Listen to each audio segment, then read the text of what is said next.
बहुत बहुत स्वागत है आप सभी का एक बार फिर से गैलेक्सी टीचर क्लासेस इस ऑनलाइन प्लेटफॉर्म पर, जहां हम सभी टीचिंग से रिलेटेड जितनी भी वैकेंसीज़ होती हैं उनकी तैयारी करते हैं।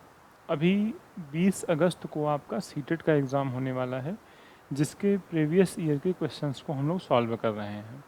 इससे पहले 16 अगस्त को जो एग्ज़ाम 16 दिसंबर को जो एग्ज़ाम हुआ था, 20 दिसंबर को जो एग्ज़ाम हुआ था, 21 को जो हुआ, 22 को जो हुआ, इतने पेपर हम लोग कर चुके हैं। ठीक है, आज हम आपको जो 23 दिसंबर को पेपर हुआ था उसका रिवीजन करवाएंगे। हमने आपको पहले भी बताया है कि इसको हमने दो भागों में बांटा है।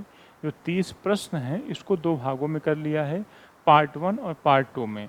पार्ट 1 में चैप्टर्स से जो डायरेक्ट प्रश्न पूछे गए हैं उनको रख दिए हैं, और पार्ट 2 में पेडागॉजी वाले सेक्शंस को रख दिए हैं जो हमारे समझ पर आधारित होते हैं। ठीक है, तो आइए पार्ट 1 को करते हैं। 23 दिसंबर के पेपर के पार्ट 1 मतलब शुरू के 15 क्वेश्चंस को हम करते हैं। सबसे पहला प्रश्न यह है, सबसे पहला प्रश्न है कि एक मिनट, सबसे पहला प्रश्न हमारा क्या है, आइए उसको देखते हैं। ठीक, यह अवधारणा है कि बच्चों के आचरण को प्रबलीकरण, प्रबलीकरण का मतलब जबरदस्ती और मतलब दंड का प्रयोग करके या पुरस्कार का प्रयोग करके, है ना, मतलब दबाव के द्वारा, प्रबलीकरण और दंडों द्वारा परिवर्तित किया जा सकता है। ठीक है, बच्चों का जो आचरण है अगर हम दबाव से, दंड की मदद से उसको हम परिवर्तित कर सकते हैं, ऐसा कहा जाता है। इस विचार पर आधारित है कि प्राथमिक रूप से विकास किससे प्रभावित होता है। अगर हम ये कहें कि बच्चों को दंड की सहायता से जबरदस्ती मजबूरी में उनको हम सुधार सकते हैं, उन्हें मजबूर करके सुधार सकते हैं, तो ये हम वंश से संबंधित नहीं है, ये हमारे वातावरण में है। दंड देना, पुरस्कार देना, ये सब वातावरणीय कारक माने जाते हैं, इन्हें हम आनुवांशिकता से संबंधित नहीं मानते हैं। ठीक है, तो इसमें हम सी वाला ऑप्शन लगाएंगे, केवल वातावरण से ये संबंधित है, केवल आनुवांशिकता से तो ऐसा नहीं है। ठीक है, फिर क्या है, आनुवांशिकता एवं वातावरण दोनों से, तो यहाँ पे प्रबलीकरण और दंड दोनों का प्रावधान किया है, दोनों का यूज किया जा रहा है, इसलिए आनुवांशिकता इसमें नहीं होगी, है ना। अब वातावरण तो यहाँ दिया है, लेकिन देखो ऐसे कभी कभी हम फंसते हैं। हमने आपको कल एक ट्रिक बताई कि केवल जैसे शब्दों को नहीं चुनना है, लेकिन आज हम खुद केवल जैसे शब्दों को चुन रहे हैं। तो ट्रिक का मतलब ये होता है कि वो मैक्सिमम जगह पे काम आएगी, लेकिन 100% हर जगह पे काम आने वाली नहीं है। देखो यहाँ पे केवल वातावरण से, यही वाला ऑप्शन हमारा सही हो गया है, जबकि हम लोगों ने क्या पढ़ा था कि केवल जिस ऑप्शन में होगा उसे हम कट कर देंगे, है ना। तो ऐसा नहीं है, केवल वाले ऑप्शंस भी सही हो सकते हैं। ठीक, ना तो आनुवांशिकता से और ना ही वातावरण से, तो ऐसा नहीं है। किसी को दंड देना, किसी को पनिशमेंट देना, है ना। फिर क्या है, फोर्सली, किसी को फोर्स करना, जबरदस्ती करना किसी से, ये वातावरण से संबंधित होता है। ठीक है, तो पहले का सी, तो पहला प्रश्न है उसका कौन सा हो जाएगा, सी नंबर। आइए दूसरे प्रश्न को देखते हैं। एक बच्चा पेंसिल पकड़ने से पहले, लिखने से पहले गेंद फेंकने की क्षमता प्राप्त कर लेता है। ठीक है, गेंद फेंकने की क्षमता पा लेता है।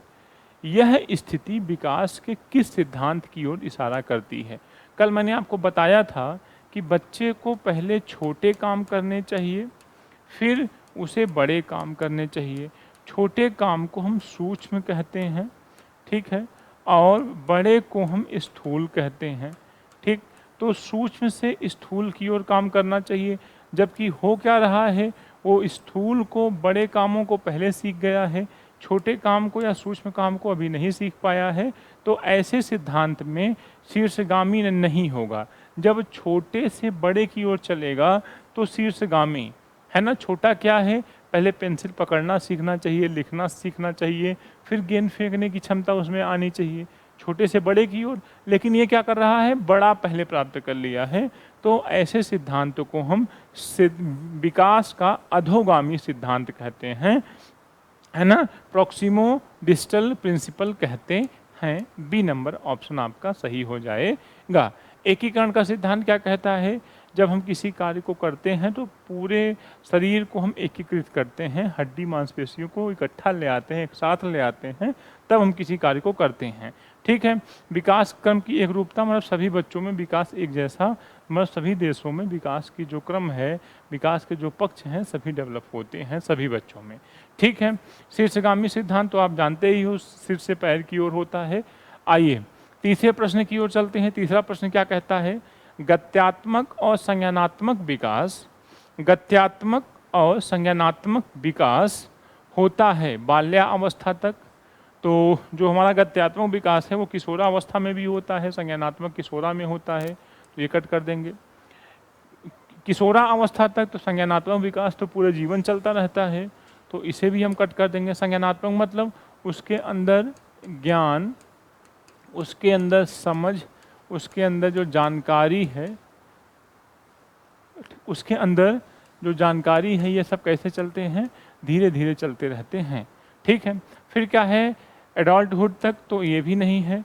संपूर्ण जीवन काल के दौरान, मतलब हम कुछ न कुछ सीखते रहते हैं और हम अपना मस्तिष्क बुद्धि विकसित करते रहते हैं, जब तक जीवित रहते हैं कुछ नया हम ज्ञान प्राप्त करते रहते हैं। इसलिए संज्ञानात्मक विकास पूरे जीवन चलता है, हम संपूर्ण जीवन काल में इसको टिक करने वाले हैं। इट मीन्स डी वाला ऑप्शन हमारा सही हो जाएगा।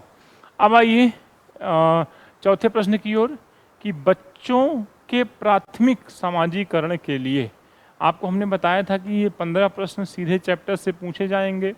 आपका एक चैप्टर है सामाजिकरण, आपका एक चैप्टर क्या है? सामाजिकरण, सामाजिकरण और लैंगिक मुद्दे। ठीक है, उसका नाम क्या है? सामाजिकरण और लैंगिक मुद्दे। ठीक, ये होता है। ओके, तो बच्चों के प्राथमिक सामाजिकरण के लिए निम्न में से कौन सी संस्था जिम्मेदार है? प्राथमिक सामाजिकरण है तो आपको पता है कि अकेले में लिखा है तो परिवार ही होगा प्राथमिक, बाकी सबको, विद्यालय को, धर्म को, समुदाय को हम सेकेंडरी मानते हैं।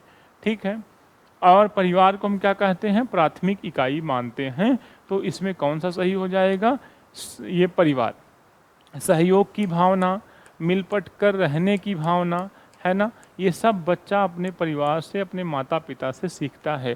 ऐसा कहा जाता है कि बच्चे अपनी नैतिकता की शुरुआत अपने माता पिता से करते हैं, है ना।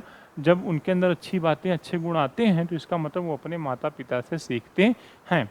नैतिकता की जो शुरुआत होती है वो उनके माता पिता से चालू होती है। सामाजिकरण की जो शुरुआत होती है वो उनके माता पिता से होती है। ठीक, आइए अब पांचवा प्रश्न देखते हैं। भाषा एवं चिंतन के संदर्भ में जीन पियाजे के अनुसार निम्न में से कौन सा कथन सही है? सबसे पहले मैं आपको बता दूं कि दो लोगों की लड़ाई चलती है। एक तो जीन पियाजे साहब हैं, एक कौन है? जीन पियाजे, और जो दूसरे हैं उनका नाम है लेव वाइगोत्स्की। एक है जीन पियाजे और एक कौन है? लेव वाइगोत्स्की। जो जीन पियाजे हैं वो ये कहते हैं कि बच्चे के मन में पहले क्या आते हैं?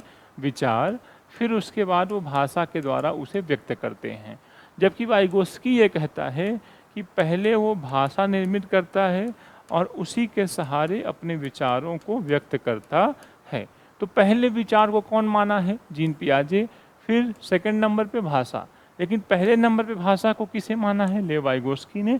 सेकंड नंबर पे विचार। आइए अब ऑप्शन देखते हैं कि भाषा एवं चिंतन, चिंतन का मतलब आप विचार भी कह सकते हैं, विचार के संदर्भ में जीन पियाजे के अनुसार निम्न में से कौन सा कथन सही है? तो चिंतन पहले है। देखिए, चिंतन भाषा का निर्धारण करता है, मतलब विचार भाषा को प्रभावित करता है। बिल्कुल सही है, ए वाला ऑप्शन आपका सही हो जाएगा। ठीक है, भाषा चिंतन का निर्धारण करती है, ऐसा कौन कह रहा था? लेव वाइगोत्स्की कह रहा था। भाषा और चिंतन दोनों स्वतंत्र हैं, ऐसा नहीं है, नहीं तो ये दोनों संबंध क्यों बताए जाते? भाषा और चिंतन दोनों आंतरिक प्रवृत्तियां, ऐसा कुछ नहीं है। आपको ए वाला ऑप्शन जीन पियाजे के हिसाब से, और कहीं जीन पियाजे की जगह लेव वाइगोत्स्की पूछा होता तो आपको बी वाला ऑप्शन लगाना पड़ता। ठीक, आइए 6 नंबर के प्रश्न पे आते हैं। 6वें नंबर का प्रश्न क्या है हमारा, 2 गिलासों में समान मात्रा में जल है। ठीक है, 2 गिलास हैं, उनमें समान मात्रा में जल है, परंतु अनु सोचती है, अनु एक लड़की है, सोचती है कि लंबे ग्लास में, क्या सोचती है, लंबे ग्लास में छोटे और चौड़े ग्लास से अधिक जल है। मतलब एक ग्लास ऐसी है अनु के पास में, ठीक है, एक ग्लास ऐसी है, दोनों में बराबर पानी, क्वांटिटी में दोनों का बराबर पानी है। ठीक है, लेकिन अनु को ऐसा लगता है कि इसमें पानी ज़्यादा है ए वाली ग्लास में, किसकी तुलना में, बी वाली ग्लास की तुलना में। जीन पियाजे के अनुसार अनु की सोच आधारित है, मतलब ये देखो इसकी पर्सनल सोच है, ये किसी से इसने सीखा नहीं है। अच्छा, अगर इसमें मैच्योरिटी होती है ना, परिपक्वता होती, तो ये समझ जाती कि दोनों में एक जैसा है, दोनों के साइज में, आकार में अंतर है, पानी की मात्रा में नहीं। संरक्षण होता तो भी ये समझ जाती ये मूर्त संक्रियात्मक के गुण हैं। जो संरक्षण है वो मूर्त संक्रियात्मक अवस्था का गुण है। क्रमबद्धता भी मूर्त संक्रियात्मक का है, लेकिन अभी वो दो वस्तुओं के बीच अंतर स्पष्ट नहीं कर पा रही है। इट मीन्स वो किसमें है, पूर्व संक्रियात्मक अवस्था में है। किसमें है, पूर्व संक्रियात्मक अवस्था में। और पूर्व संक्रियात्मक अवस्था जीन पियाजे के बताए गए 4 अवस्थाओं में दूसरी अवस्था होती है, और इसका एक गुण होता है सेंट्रलाइजेशन या सेंट्रलाइजेशन, मतलब ईगोसेंट्रिक। क्या कहते हैं, ईगोसेंट्रिक जीन पियाजे ने इसे कहा था। ठीक, देखो केंद्रीयता जो है ये समझाती है, ये बताती है कि हम स्वयं से जो सोच रहे हैं वही सही है और बाकी हमको कुछ नहीं पता। ठीक है, तो क्या सही है क्या गलत उससे मतलब नहीं है, हम जो सोचते हैं वो सही है कि नहीं, इसे हम क्या कहते हैं, केंद्रीयता कहते हैं। ठीक है, सेंट्रेशन कहते हैं। अब देखिए, तो अब जीन पियाजे के अनुसार इन चारों में से ऑप्शन आपको टिक करना है, तो हम किसको लगाएंगे, सेंट्रेशन को लगाएंगे, केंद्रीयता को टिक लगाएंगे। ठीक, आइए आगे बढ़ते हैं। जो 7वां नंबर का प्रश्न है, क्या है, पियाजे के संज्ञानात्मक विकास सिद्धांत के अनुसार, है ना, आपको पता है कि जीन पियाजे ने बच्चों के मस्तिष्क बुद्धि पर प्रयोग किया और उसे क्या नाम दिया, संज्ञानात्मक विकास का सिद्धांत। क्या नाम दिया, संज्ञानात्मक विकास का सिद्धांत, संज्ञानात्मक विकास का सिद्धांत। ठीक है, यही काम लेव वाइगोस्की ने किया, लेकिन नाम बदल दिया। उसने क्या नाम रखा, सामाजिक सांस्कृतिक सिद्धांत। उसने समाज को महत्व दिया और संस्कृति को महत्व दिया, तो सामाजिक सांस्कृतिक सिद्धांत नाम रखा गया। ठीक है, आइए, पियाजे के संज्ञानात्मक विकास सिद्धांत के अनुसार प्रतिवर्तीयता किसी क्रिया को उलट क्रम में कर पाना, जिसे पलटावी गुण कहते हैं। प्रतिवर्तीयता कह लीजिए या आप इसे पलटावी गुण कह लीजिए, मतलब पुरानी बातों को पलटावी गुण, मतलब पुरानी बातों को बता लेना। ठीक है, या किसी क्रिया को पलट कर पाना, उल्टा सीधा दोनों। जैसे 3 × 4 = 12, तो 4 × 3 = भी क्या होगा, 12 होगा। ऐसा किस चरण में पाया जाता है, तो आपको हम बता दें कि पलटावी गुण उसके तीसरी अवस्था का गुण है ना, जिसमें वो वर्गीकरण करना, दो वस्तुओं के बीच अंतर करना, पलटावी गुण, संरक्षण, गणितीय संकल्पनाएं, ये सब इसमें कॉन्क्रीट ऑपरेशनल में पाया जाता है।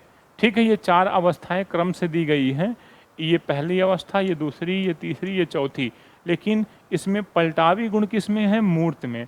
अगर यही अपलटावी गुण पूछता, यहाँ पे हम लिखते कि अपलटावी गुण किस अवस्था में पाया जाता है, अपलटावी गुण किस अवस्था में पाया जाता है, तो अपलटावी गुण इसमें पाया जाता है, पूर्व संक्रियात्मक अवस्था में। लेकिन यहाँ पे पलटावी गुण पूछा है, तो पलटावी गुण मूर्त संक्रियात्मक में पाया जाता है। आइए 8वें प्रश्न की ओर चलते हैं। 8वां प्रश्न क्या कहता है हमारा, उसको देखते हैं। 8वां प्रश्न ये कहता है कि एक गणित अध्यापिका उच्चतर कौशलपूर्ण छात्रों को अपने सहपाठियों की सहायता और मार्गदर्शन करवाती हैं। मतलब एक क्लास है जहाँ पे प्रतिभाशाली बच्चे छोटे अपने से कमज़ोर बच्चों का मार्गदर्शन कर रहे हैं। वे किस सिद्धांत कार्य गठन का उपयोग करने में का प्रयास कर रही हैं। मतलब अगर कोई तेज बच्चा है, पढ़ने लिखने में समझदार है और अपने से कमज़ोर बच्चे की मदद कर रहा है, सहयोग कर रहा है, तो वो टीचर किस सिद्धांत को अपना रही हैं। तो यहाँ पे लेव वाइगोस्की से प्रश्न पूछा है और लेव वाइगोस्की से ही ये प्रश्न है। ठीक है, क्योंकि सिलेबस में आपके लेव वाइगोस्की हैं और सामाजिक सांस्कृतिक सिद्धांत भी दिए हुए हैं। तो सामाजिक सांस्कृतिक सिद्धांत मतलब हम एक दूसरे के सहयोग से अपना विकास संभव कर पाते हैं। ऐसा कौन कह रहा है? जीन पियाजे, लेव वाइगोस्की। तो ए वाला ऑप्शन हमारा सही हो जाएगा। बीएफ स्किनर क्रिया प्रसूत सिद्धांत दिए हैं, ये आपके सिलेबस में है नहीं। ब्रूनर भी आपके सिलेबस में नहीं है। पियाजे हैं, लेकिन पियाजे का कॉन्सेप्ट अलग है। वो कहते हैं बच्चा स्वयं से अपने अंदर बौद्धिक संरचना का निर्माण करता है, जबकि लेव वाइगोस्की ये कहता है कि बच्चे स्वयं से नहीं बल्कि समाज में रहकर भाषा के द्वारा संस्कृति से प्रभावित होकर अपने मस्तिष्क का, अपने बुद्धि का विकास करते हैं। ठीक है, तो 8वें का आपका क्या हो गया? ए नंबर सही हो जाता है। 9वें नंबर प्रश्न को देखते हैं। लेव वाइगोस्की द्वारा दिए गए बच्चों के विकास सिद्धांत किस पर आधारित हैं? है ना, किस पर आधारित हैं? भाषा और परिपक्वता। देखिए डी वाला क्या है? भाषा और परिपक्वता। नहीं सर, भाषा और संस्कृति बिल्कुल सही है, क्योंकि 3 तत्व बताए गए थे। एक क्या बताया गया था? समाज। एक क्या बताया गया था? भाषा। और एक क्या बताया गया था? संस्कृति। ठीक, एक क्या बताया गया था? संस्कृति। ठीक, तो इसमें देखिए भाषा और भौतिक जगत तो है नहीं, संस्कृति है लेकिन परिपक्वता नहीं है। 2 तत्व इसमें से मिल रहे हैं हमारे सी वाले ऑप्शन में। तो जो 9th है, 9th का कौन सा हो जाएगा? सी वाला ऑप्शन सही हो जाएगा। इन्होंने कहा था कि भाषा के द्वारा समाज में रहकर संस्कृति से प्रभावित होकर बच्चा अपने बुद्धि का विकास करता है, और अपने सिद्धांत का नाम इन्होंने क्या रखा? सामाजिक सांस्कृतिक सिद्धांत। अपने सिद्धांत का नाम क्या रखा? सामाजिक सांस्कृतिक सिद्धांत नाम रखते हैं। ठीक, आइए 10वें प्रश्न की ओर बढ़ते हैं। 10वां प्रश्न क्या कहता है? 10वां प्रश्न कह रहा है जेंडर एक अवधारणा है। देखो, अगर मैं लिंग पूछूं, लिंग, अगर मैं आपसे पूछूं कि लिंग कैसी अवधारणा है, ठीक है, लिंग, तो लिंग हमारा अनुवांशिकी है, लेकिन ये जो जेंडर शब्द दिया गया है साइकोलॉजी में, वो सामाजिक है। ठीक है, वो कैसा है? सामाजिक है। लिंग क्या है? जैविक है, अनुवांशिकी है, लेकिन जो जेंडर शब्द है वो सामाजिक है।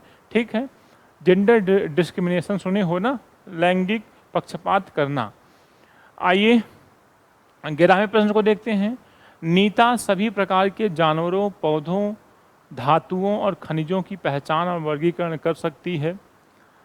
हार्वर्ड गार्डनर के बहुबुद्धि सिद्धांत के अनुसार, देखो यहाँ एक प्रश्न और छिपा हुआ है कि बहुबुद्धि सिद्धांत किसने दिया? हार्वर्ड गार्डनर ने। बहुबुद्धि सिद्धांत के अनुसार वह कौन सी बुद्धि का प्रदर्शन कर रही है? आपको पता है कि 8 प्रकार की बहुबुद्धि सिद्धांत में बुद्धियों की चर्चा की गई है। जो जानवरों से, पेड़ पौधों से, नदियों, पेड़ पहाड़ों से प्यार करते हैं, उन्हें हम प्राकृतिक बुद्धि वाले लोग कहते हैं। कैसी बुद्धि वाले? प्राकृतिक बुद्धि वाले लोग कहते हैं, जिसे हम प्रकृतिवादी भी कहते हैं। ठीक है, आइए अब आगे बढ़ते हैं।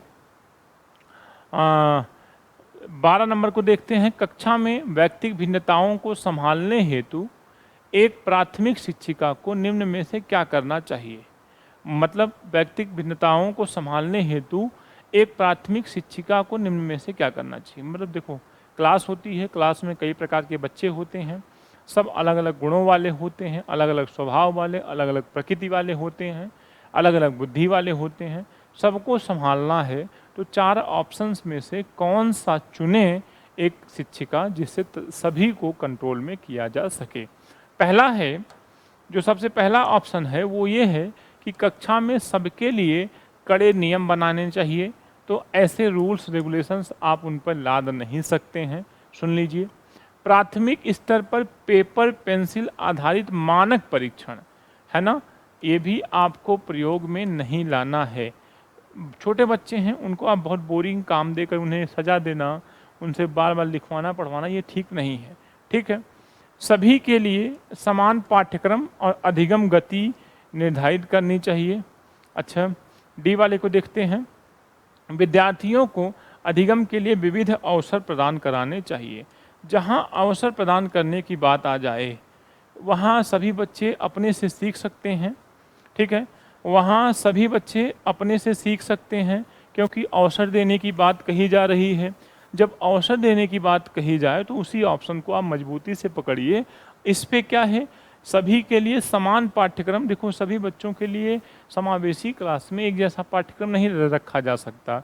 सबकी ज़रूरतें अलग अलग होती हैं, सबकी जो नीड्स हैं उनको हम एक साथ नहीं पेश कर सकते हैं, सबको अलग अलग हमें रखना होगा। अधिगम की गति निर्धारित करनी चाहिए। अधिगम की गति का निर्धारण नहीं किया जा सकता, प्रत्येक बच्चा अलग अलग गति से सीखता है ना। तो क्या प्रतिभाशाली के जैसा जड़ बुद्धि वाला भी सीख सकता है? तो नहीं सीख सकता। इसलिए इस पे कौन सा ऑप्शन लगाएंगे? डी वाला आप लगाएंगे। आइए अब हम 13 नंबर प्रश्न की ओर बढ़ते हैं कि 13 नंबर का प्रश्न क्या कहता है। 8 वर्षीय रोहित को लगता है कि चोरी करना गलत है।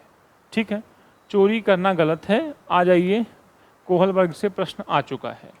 ठीक है, कोहल वर्ग से प्रश्न पूछा जा चुका है, आपके सामने है, जिसमें उसने स्तर 3 बताए थे। कितने स्तर बताए थे? 3। एक प्री कन्वेंशनल, सॉरी हाँ, एक को क्या कहते हैं? प्री कन्वेंशनल, एक को कहते हैं कन्वेंशनल, और एक को कहते हैं पोस्ट कन्वेंशनल। 3 होते हैं।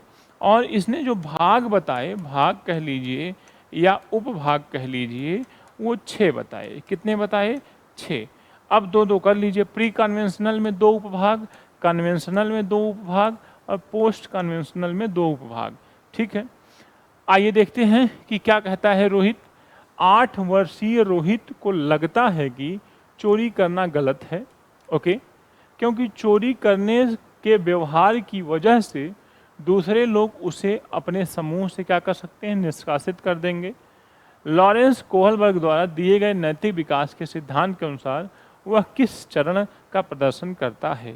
चरण, भाग, उपभाग, जो आप कहना चाहें कह सकते हैं। अच्छा लड़की अच्छा लड़का बनना चाहता है, बिल्कुल सही बात है। दंड और आज्ञाकारिता उन्मुखता, ये तो पहली अवस्था है। यहाँ चोरी जैसा कोई नहीं हुआ था, यहाँ बच्चा दंड की वजह से अच्छे कामों को करता है। ठीक, सामाजिक व्यवस्था, ये 5वीं अवस्था है। ठीक है, तो उधर नहीं जाना है आपको। सार्वभौमिक नैतिक सिद्धांत, ये 6वीं अवस्था है, इसमें भी आपको नहीं जाना है। इसमें वो नियमों को मानने लगता है, खुद से तर्क करने लगता है क्या सही है क्या गलत। सामाजिक व्यवस्था में समाज की जो रूल्स रेगुलेशंस हैं उनको मानने लगता है। ठीक है, इसमें चोरी करना गलत है, क्योंकि चोरी करने के व्यवहार की वजह से लोग उसे हटा देंगे अपने पास से। मतलब वो अच्छा लड़का अच्छा लड़की बनना चाहता है, ये प्रकृति होती है दूसरे चरण में, कन्वेंशनल के पहले भाग में। ठीक है, कन्वेंशनल के पहले भाग में अच्छा लड़की अच्छा लड़का बनना, और दूसरे वाले में क्या होता है? कानून एवं व्यवस्था का पालन। ठीक है, आइए देखते हैं कि 14 नंबर का प्रश्न क्या कहता है। बच्चों द्वारा पूरे वर्ष के दौरान किए गए विभिन्न कार्यों का संग्रहण, मतलब बच्चों ने साल भर क्या किया है, अगर उन कामों को हम इकट्ठा कर लें जिसका लक्ष्य उनके प्रदर्शन का रिकॉर्ड रखना है। मतलब हमारा उद्देश्य है कि किस बच्चे ने कितना साल भर में प्रदर्शन किया, क्या सीखा, क्या किया, वो सब रिकॉर्ड हमें तैयार करना है।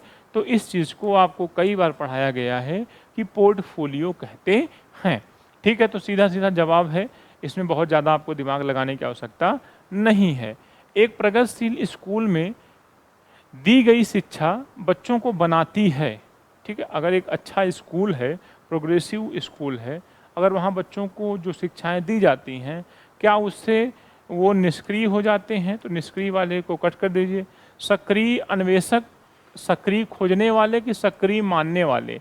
तो जो प्रगतिशील शिक्षा होती है वो बच्चों को स्वयं अवसर देती है कि खोजिए और खुद से इसको करके लाइए, खुद ही ढूंढिए इसे। ठीक है, खुद ही इस पे आप डिस्कवरी करिए। तो कहने का मतलब इसमें ए वाला ऑप्शन हमारा सही हो जाएगा। सक्रिय अन्वेषक के रूप में एक प्रगतिशील कक्षा बच्चों को प्रेजेंट करती है।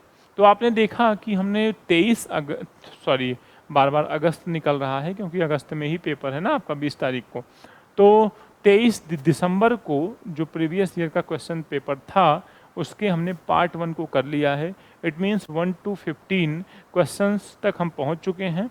आगे अब हम जब पार्ट 2 लेकर के आएंगे तो 16 से 30 तक के प्रश्नों को करेंगे, जिसमें पेडागॉजी को हम कम्प्लीटली बहुत अच्छे तरीके से सरल शब्दों में समझेंगे। यहाँ आपने पार्ट 1 देख लिया है, इसके जस्ट बाद आपको हम पार्ट 2 की क्लास देंगे। Thank you so much for watching this video.